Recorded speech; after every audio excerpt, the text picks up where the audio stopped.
Bueno, la presentación actual es sobre los procesos de tratamiento de mineral de cobre, tanto por hidrometalurgia, que tiene que relacionar a liciación, extracción por solvente y electroobtención, y por concentración, que es mediante el tratamiento por flotación.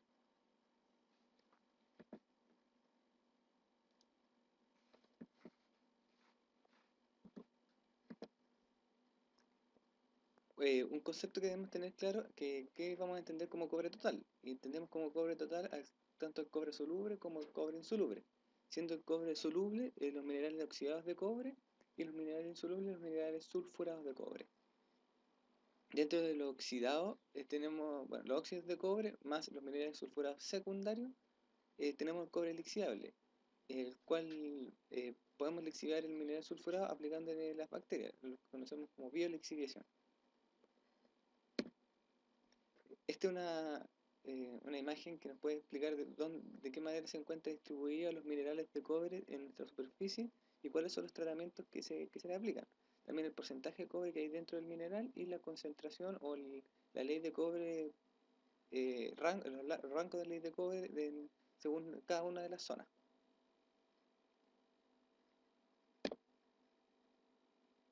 El chancado y el horneado es un proceso previo al tratamiento mineral, es el proceso directo post-mina.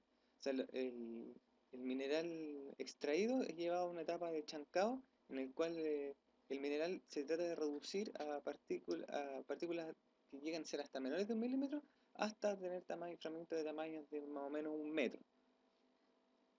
Bueno, lo que se quiere obtener es llegar después de todo este proceso de chancado a partículas de tamaño máximo media pulgada. El arneo es un proceso de clasificación, el proceso post-chancado, en el cual clasificamos las partículas según su tamaño. Vamos a separar, podemos tener distintas mallas de arneo, y lo cual nos va a dar como producto un oversize o sobre tamaño, es el que queda arriba y el que se vuelve a recircular si necesario, y el undersize, que es el que está por debajo, el tamaño y el que nosotros queremos dejar. Ya, ¿cuáles son los términos comunes que tenemos que conocer cuando hablamos del chancado? Tenemos la boca del chancador, que es la apertura de admisión, que es esta parte de aquí por donde se ingresa, donde se alimenta el chancador. El setting, que es la parte de abajo, que se la vamos a mostrar en la lámina más adelante, que es la apertura de descarga del chancador, que es donde sale el producto que obtenemos del chancador. Bueno, open site setting quiere decir cuando está abierto la descarga del chancador, y el closed site setting es cuando está cerrado. La razón de reducción es el cociente entre el tamaño de alimentación al chancador y el tamaño del producto obtenido. Para determinar la razón de reducción pueden compararse ambos. Para obtener la razón comparamos lo que sale con lo que entró, los distintos tamaños. Bueno, el chancado se hace en etapas chancado primario, secundario y terciario. El chancado primario se alimenta desde el proveniente directo de la mina. Eh, lo que hace es reducirlo a un tamaño adecuado para el transporte y almacenamiento de este material. Eh, bueno, hay ciertos factores que tenemos que controlar cuando hablamos del chancado, que es las toneladas por hora que estamos procesando, el tamaño máximo de alimentación, o sea, no podemos meterle un tamaño inadecuado porque si no eh, el- va a poder fallar la máquina, el equipo, etc. ¿Cuál es la dureza de este material? Por lo mismo. Y el tamaño requerido para el producto final, o sea, a cuánto queremos reducirlo. Entonces, todos estos factores van a afectar para determinar qué tipo de chancador, eh, el tamaño del chancador, etc. Bueno, para este proceso, el primer chancador, se utilizan dos chancadores, de mandíbula o giratorio, dependiendo, por ejemplo, del tamaño de la planta. Si es que es bajo o medio, usamos de mandíbula, y si es una planta ya más grande, utilizamos giratorio. El chancador de mandíbula lo que hace, tiene un brazo mecánico, que es este, y una parte fija, la cual, como por apretado, por decirlo así, por acción del apretamiento de estas dos mandíbulas, de estas dos láminas, va disminuyendo el tamaño de la partícula. En cambio, el chancador giratorio, eh, por acción del eje central, que va girando, y junto con la presión que se va ejerciendo por los laterales de este chancador, más el giro va disminuyendo el tamaño. Bueno, luego de este proceso se obtiene generalmente el tamaño de 8 pulgadas. Para seguir reduciéndolo se pasa a la siguiente etapa de chancado secundario y terciario. Como la razón de reducción anteriormente era muy baja, es necesario volver a triturar para luego llevarlo a los molinos de bola y así pasar a la siguiente etapa de lixiviación o de flotación dependiendo del mineral que estamos tratando. Bueno, y para eso nosotros utilizamos un chancador de cono, que es este.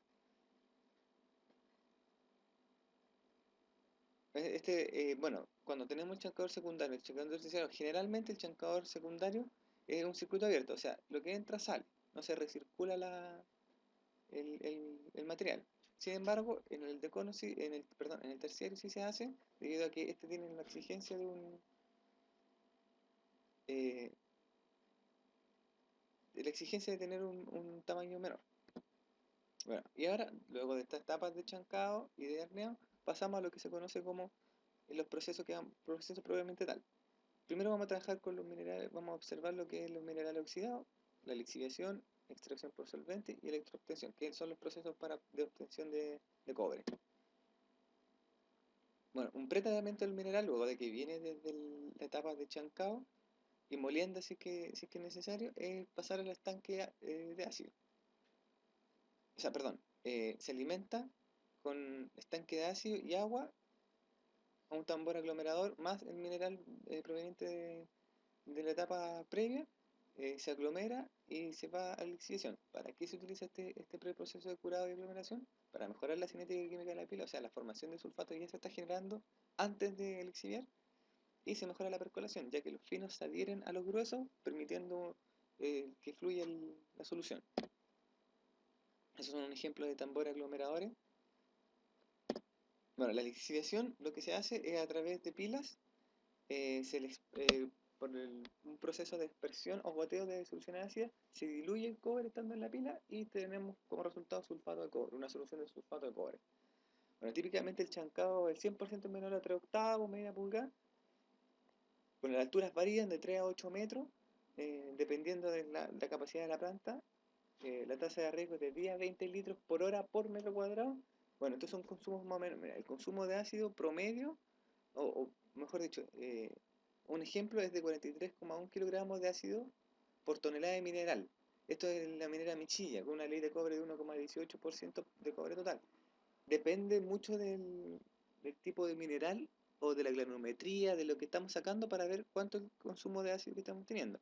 Y en promedio son de la industria, de productores de cátodo, es de 4 toneladas de ácido por tonelada de cátodo. ¿Ya? Durante los procesos de lixiviación duran entre 15 a 45 días y los sulfurados entre 7 y 12 meses. Bueno, el principal reactivo de lixiviación que se utiliza es el ácido sulfúrico, el más utilizado en su disponibilidad, costo y facilidades de almacenamiento y transporte. ¿Cómo se construye la pila? Lo importante de la pila, de la construcción de la pila, bueno, varía dependiendo de la capacidad de la planta, de la mina, pero tiene que tener ciertas características. Por ejemplo, tiene que tener una inclinación lateral, que su función es el drenaje de la solución, y una inclinación longitudinal para la evacuación de estas soluciones desde la pila hacia los siguientes procesos. Bueno, el apilamiento se puede hacer a través de dos sistemas, de correa o de apiladores móviles. Todo esto depende de cómo lo quiera hacer la planta, ¿cierto? De los costos, etc. La pila se carga sobre un sustrato impermeable, que es una membrana de plástico que permite recolectar la solución y canalizarla a través de las canaletas o de los drenajes, o las cañerías de drenaje. La recolección se lleva a cabo mediante cañerías ubicadas a los lados de la pila, que conducen las soluciones de sulfato de cobre a la piscina de solución rica. O sea, ¿qué quiere decir? Se lleva esta solución rica a través de estas canaletas, ¿ya? Bueno, tiene que tener una concentración de 9 gramos por litro para poder llevar al siguiente proceso. Si es que es menor, se recircula el proceso de riego. Bueno, las soluciones si son, podemos tener dos tipos de soluciones después de la lixiviación. Soluciones fuertes de 30 a 50 gramos por litro pasa directo a electrowinning. Sin embargo, si las soluciones son débiles, O sea, de 9 a 10 gramos por litro la concentración, se hace una concentración vía extracción por solvente. ¿Qué es lo que es la extracción por solvente? Como ya lo explicamos anteriormente, es un proceso de concentración y que se basa en que un soluto de ion metálico puede distribuirse en cierta proporción entre un solvente invisible. O sea, tenemos una solución acuosa y una solución orgánica. La solución acuosa con cobre, nosotros mezclamos estas dos soluciones y gracias a la afinidad selectiva que tiene esta solución orgánica podemos obtener el cobre.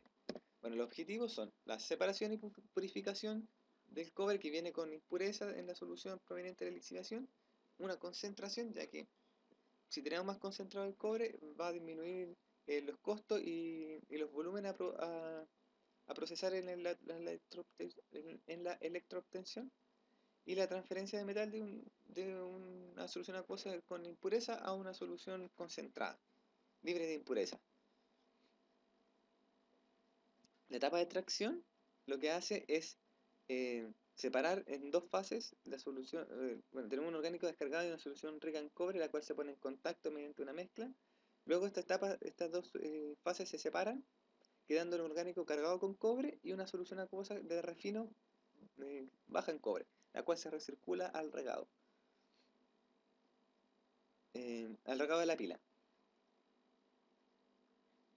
Luego de esta etapa, el orgánico cargado pasa a una siguiente etapa, que es la etapa de reextracción, donde también se vuelven a mezclar con una solución de reextracción que es que viene desde la electroobtención y se mezclan, luego se separan las fases pasando el cobre de este orgánico a esta solución acuosa, teniendo como resultado un orgánico descargado que se recircula en la etapa de extracción y el electrolito concentrado de cobre que es el que va hacia la extracción por solvente. Aquí está una animación de cómo se lleva a cabo el proceso en orden cronológico, cómo es la secuencia. Proceso de extracción, se separan las fases, el refino vuelve a la etapa de lixiviación y el orgánico cargado pasa a la etapa de reextracción, donde se pone en contacto con la solución de reextracción, se mezclan, para luego en la etapa de reextracción separarse las fases y quedar el orgánico descargado, el cual se recircula a la extracción y el electrolito concentrado de cobre pasa a la electroobtención. ¿Cómo está compuesta la fase orgánica? La fase orgánica está compuesta por el extractante en sí, que es el encargado de obtener el cobre, el diluyente, que se encarga de controlar o modificar la viscosidad del extractante. Y los modificadores, que son sustancias químicas que tienen como fin mejorar la separación de la fase, evitar la formación de la tercera fase, mejorar la coalescencia, mejorar la solubilidad del cobre, etc. Bueno, en la solución acuosa, nosotros tenemos 4 propiedades que debemos concentrar de esta solución rica en cobre, que es su acidez, la potencial óxido de reducción, qué tan fácil va a ser su obtención, la separación del cobre, la concentración de aniones que pueden formar complejos que no nos sirven, y la temperatura de esta. Bueno, ¿cuáles son los parámetros que tenemos que controlar de la operación? La relación entre el orgánico y la solución acuosa. Bueno, estos son parámetros hidrometalúrgicos, así que tienen que, como para tener más o menos una idea. El tiempo de residencia de los mezcladores, o sea, cuánto tiempo pasa en los mezcladores la sustancia, y el flujo de esto, en metros cúbicos por hora, metros cúbicos por minuto. Bueno, la electroobtención es el proceso en el cual nosotros recuperamos el cobre. Luego de tener esta solución de sulfato de cobre rica, nosotros le aplicamos corriente continua a esta solución a través en estas celdas de electroobtención y mediante un cátodo de acero inoxidable y un ánodo de plomo. Nosotros le aplicamos corriente continua y lo que hacemos es separar este sulfato de cobre en un ion de cobre y el cual se adhiere a esta placa de acero inoxidable, este cátodo, y se obtienen los cátodos de cobre. Se depositan en estos cátodos, se deposita el cobre, se forman placas, que son las láminas, los cátodos de cobre. Luego se llega a una etapa de cosecha donde se remueven las impurezas con agua caliente, se lavan, se remueven y se encinchan y se despachan. Ahora, el proceso para el tratamiento de minerales de cobre sulfurados o sulfuros de cobre se hace mediante el proceso de flotación. Un proceso previo a la flotación es la molienda y la clasificación. Luego del proceso de chancado se va a una etapa de molienda, en el cual este es un diagrama de flujo del minera Pelambres, donde tenemos dos molinos SAC, luego pasan a molinos de bola, y luego una etapa de clasificación en los ciclones. La molienda de los minerales se produce por choque. Impacto se muele por otro agente o por la misma roca, que es el caso de la molienda a través del molino SAC. El molino SAC, SAC significa semi-autógeno. Debido a su gran radio, su gran tamaño, el mineral se muele o se tritura tanto por acción propia de la roca como por bolas de acero que muelen. ¿Cuál es la gracia del molino SAC? El molino SAC permite reducir la etapa de chancado solamente a una etapa primaria. Podemos pasar desde chancado primario al tiro a molino SAC. La clasificación, luego de realizar la molienda, tanto por la primera etapa o los molinos de bola, pasan a una etapa de clasificación, que a través de un equipo llamado hidrociclón nosotros separamos las partículas, separamos por el tamaño de partículas, teniendo como resultado un overflow o rebalse, que es la fracción fina, la que a nosotros nos sirve, y una descarga gruesa, que es un underflow, la cual se recircula a la etapa de molienda. Tenemos un modelo 3D de una batería de ciclones donde se alimenta por aquí se alimenta con la pulpa o la proveniente de la molienda. Luego se separa el fino, el cual pasa a flotación, y la descarga vuelve a los molinos de bola. La flotación es un proceso de concentración y se basa en la adición del cobre a burbujas de aire, la cual se recupera como un concentrado y se tiene como desecho la ganga o relave. Esto se lleva a cabo en celdas de flotación. Este es un corte de una celda de flotación donde tenemos que por acción mecánica se mueve un motor, un rotor, y más la inyección de aire se forman burbujas donde se recupera el cobre, se adhiere el cobre, y esta espuma con partículas flotadas es la que nosotros utilizamos como concentrado. Y el residuo sólido no flotado, que es el relave o la janga. Nosotros tenemos que aplicarle ciertos reactivos a esta etapa de flotación para adherir al cobre. ¿Qué es lo que hacemos nosotros? Le agregamos un colector que lo que hace es transformar al cobre en hidrofóbico, es decir, que se adhiera a las burbujas de aire. Un espumante que permite estabilizar la espuma, hacer más resistente la burbuja, ¿cierto? Para que no se reviente antes de ser recuperada. Y modificadores de pH. Bueno, lo más utilizado es la cal, que se utiliza para modificar la acidez de la pulpa. Tenemos dos tipos de modificadores, que son el activador, que son reactivos químicos que permiten que se adhiera el colector a la partícula o al elemento de valor, en este caso el cobre. Y tenemos depresores que hacen lo contrario, que impiden la acción del colector sobre superficies de mineral que nosotros no queramos flotar. Bueno, las variables que se tienen que tener en consideración son la granulometría, el tipo del mineral, el porcentaje de sólido en la pulpa, el pH de la pulpa, cuánto aire le estamos metiendo, la temperatura y la calidad del agua utilizada en el proceso. Luego de la flotación nosotros tenemos que evaluar. Y el indicador que más se utiliza es la recuperación de metalúrgica, que es la razón entre la masa de material útil obtenido en el concentrado en razón a la masa de material útil de la alimentación. Y como resultado nosotros tenemos concentrado de cobre. El producto de la etapa de flotación, que pasó de tener 1% un aproximado de cobre a tener una ley promedio de 30% de cobre, fino contenido. Dentro de este concentrado hay un 30% de cobre contenido, y siendo entre un 15 y un 20% el mínimo exigido por los mercados internacionales. Este concentrado pasa a etapas siguientes de filtrado, secado, para luego ser fundido y refinado. Bueno, Chile es el mayor el mayor productor a nivel mundial de concentrado de cobre. Hasta octubre de 2013 la producción alcanzó unos 3 millones de toneladas de cobre fino. Hay ciertas cosas, por ejemplo, el tratamiento y refinación de carga es un cargo que se le aplica al concentrado de cobre por el hecho de que lo que cobran los refinadores Es un cargo que se le aplica al concentrado. Más adelante vamos a ver cómo se hace, cómo es el tema de la comercialización. El 2013 era de $70 por tonelada, más o menos, aproximado. Y en el 2014 se estima, o sea, ya se declaró un aumento del 99, y esto se debe tanto por factores eh, de estructura, el hecho de que está disminuyendo la cantidad de óxido en la superficie y se van a empezar a explotar más sulfurados, y tanto también por el hecho de los cierres de refinador aquí en Chile, el cierre de ventanas y el tema de cómo el contexto medioambiental ha influido en los procesos de refinación en Chile. Bueno, ¿cómo se comercializa el concentrado de cobre? Tenemos un valor neto final por refinación, que es el pago que nos hace el refinador por tonelada de concentrado. Bueno, tiene que ver con la cantidad de cobre contenido por el precio del cobre según el London Metal Exchange en dólares por tonelada. Entonces ahí nosotros obtenemos cuánto cobre tenemos y cuánto, o sea, cuánto nos pagan por el cobre. Luego tenemos que hacer la deducción metalúrgica, que tiene que ver con la pérdida por manipulación durante los procesos. Entonces nosotros,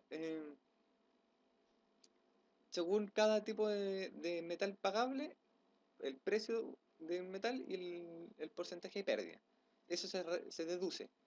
Y también, como hablaba anteriormente, los cargos por tratamiento y refinación, que ahora son $99 por tonelada.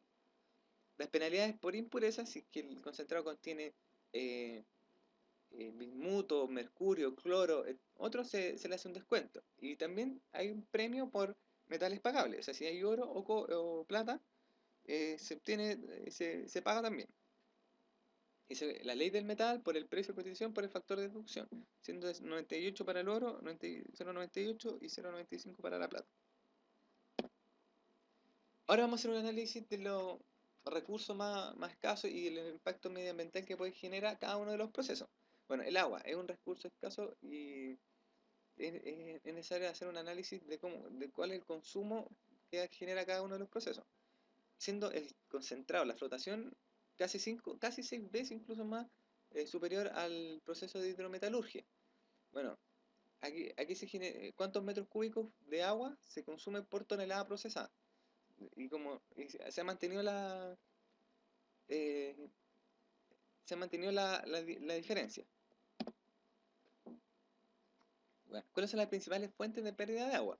Bueno, en los procesos de concentración, por filtraciones, se evapora en el estanque, principalmente es por los tranques, las colas, el relave, hay mucha pérdida por infiltración, evaporación y por de la retención de agua en el relave. Y en los procesos de hidrometalurgia, por ejemplo, la evaporación en los estanques, en las propias pilas y cuando se descartan ciertas soluciones. Bueno, aquí hay un análisis de diagrama de los procesos y cuáles son los principales recursos que se utilizan y los principales residuos. Bueno, en el proceso de concentración, el agua fresca es un recurso de mayor cantidad que se consume. Y los principales, el drenaje ácido es un residuo que se genera por la reacción en el proceso de extracción, eh, cuando por la presencia de agua, lluvia, efluentes naturales que hay ahí, reacciona esa agua con el cobre y con el oxígeno del aire formando ácido, el cual se drena y ingresan a los afluentes. Otro tipo de residuos son los estéril o mineral de baja ley, que queda apilado y genera una contaminación visual. El propio relave y los tranques de relave que generan aguas de desecho, como lo explicaba finalmente. Bueno, y en cuanto al proceso de minerales oxidados y sus principales desechos, tenemos el siguiente diagrama. Tenemos un drenaje ácido que se produce por la faena de mina, que es el mismo que se produce por el proceso de flotación. El chancado genera también polución. Y uno de los principales recursos utilizados es el ácido sulfúrico durante el proceso de aglomeración y lixiviación propia, donde tenemos ripios, los cuales contienen ácido y los cuales drenan ácido a la superficie terrestre. Durante el proceso de extracción tenemos una emulsión de orgánico o agua, que si se genera una tercera fase, esta tiene que ser descartada. Y la solución de refino, que esta, si que no es recirculada, es descartada. Durante la electroobtención, el proceso de corriente genera una nube ácida, una neblina ácida, la cual también contamina el lugar. ¿Cuáles son los efectos y consecuencias del drenaje ácido de ácido sulfúrico? En efluentes, contamina el agua y puede aniquilar la vida acuática, también como puede eh, llegar a que esta agua sea inservible. ¿Y cómo afecta también este drenaje en los suelos? El vertido de líquidos que llegan a los suelos puede generar daño o riesgo de perder la capacidad para la agricultura o cualquier otra labor productiva. La contaminación de aguas subterráneas, las napas subterráneas, puede, la infiltración de este ácido puede generar daño en estas fuentes de agua. Y el envenenamiento por contacto directo a través de la cadena alimentaria. Si es que el ácido contamina una verdura, esta verdura es consumida por un animal, nosotros consumimos dicho animal, la contaminación no nos puede llegar a nosotros. Existen ciertas medidas de mitigación, reparación y compensación que se deben considerar en el momento de generar un estudio de impacto medioambiental. Bueno, algunas de las que se propone, por ejemplo, en este caso de drenaje ácido o infiltraciones de ácido, es la recuperación de agua desde tranques de relave y reciclar el proceso. Si tenemos un tranque de relave que tiene agua, podemos recuperar esa agua y recircularla al proceso. Tecnología de relave en pasta, que va a ser explicado más adelante. La identificación y cierre de vertientes de ácido a efluentes naturales. Si nosotros tenemos identificado un lugar donde se está infiltrando, está drenando ácido, nosotros lo que tenemos que hacer es identificar y cerrar ese vertiente. Podemos también llevar a la construcción de contenedores y tratamiento de neutralización de residuos ácidos. Nosotros contenemos eso y a través de tratamiento de neutralización, aplicando soluciones básicas, etcétera, nosotros neutralizamos el, ese residuo. Y la protección de todas las medidas de transporte de sustancias contaminantes. O sea, tenemos sustancias, lo importante es la protección, por ejemplo, los camiones que tengan eh, todo en norma para evitar eh, el- la contaminación por residuos líquidos, especialmente de ácido. También tenemos etapas de reparación, que luego de efectuado la contaminación o el daño, por ejemplo, la cobertura y revegetación de los suelos. Si dañamos ciertos suelos, recuperamos dichos suelos. Y en el caso de derrame, la limpieza y retiro de dichos derrames. Bueno, y existen otras medidas de compensación que luego de que no se pudo mitigar, no se puede reparar, nosotros compensamos. En el caso puede ser la construcción de plantas de tratamiento de agua. Si nosotros ya dañamos el agua, lo que hacemos es construir plantas de tratamiento. O en el caso de daño a comunidades, la reubicación de dichas comunidades. Y incluyendo los costos que esto conlleva. ¿Cuáles son las nuevas tecnologías? Lo que hablábamos anteriormente, la relave en pasta. ¿Qué es lo que es un relave en pasta? Consiste en eliminar el agua proveniente de los relaves y llevar el relave, ya no que no sea un fluido, sino más bien sea una sustancia parecida al hormigón, que no se segregue y que no pueda y que se deposite en capas de pocos centímetros de espesor. Entonces, reducimos el tamaño, reducimos las infiltraciones de agua hacia la superficie terrestre, eh, generamos un depósito que es autosoportante sin la necesidad de construir muros de contención y ya nos genera esta laguna de decantación que generan los depósitos convencionales. Otra nueva tecnología que se está llevando en los procesos de tratamiento de mineral de cobre es la biolixiviación de sulfuros primarios. Esto lo está llevan 10 años de investigación BioSigma, que es una empresa filial de Codelco y de JX Nippon Mining and Metals Corporation. Están llevando a cabo la investigación de bacterias. Bueno, ya tienen patentar las bacterias del 2009, Wenelen, que es la encargada de realizar este proceso. Lo que hace es tomar minerales de baja ley, como es, por ejemplo, lo están haciendo en una pila en Radomiro Atomic, ya están llevando a cabo lo que es la etapa de pruebas industriales. Supone que en julio de 2013 deberían tener los resultados. Bueno, hasta la fecha no se sabe cuáles son los resultados reales, pero eso es lo que publica la empresa. y lo que permitiría sería a todo la explotación de mineral a través de la exhibición de minerales de baja ley, lo que igual es nuevo en la industria. Bueno, esa ha sido la presentación. Por su atención, muchas gracias.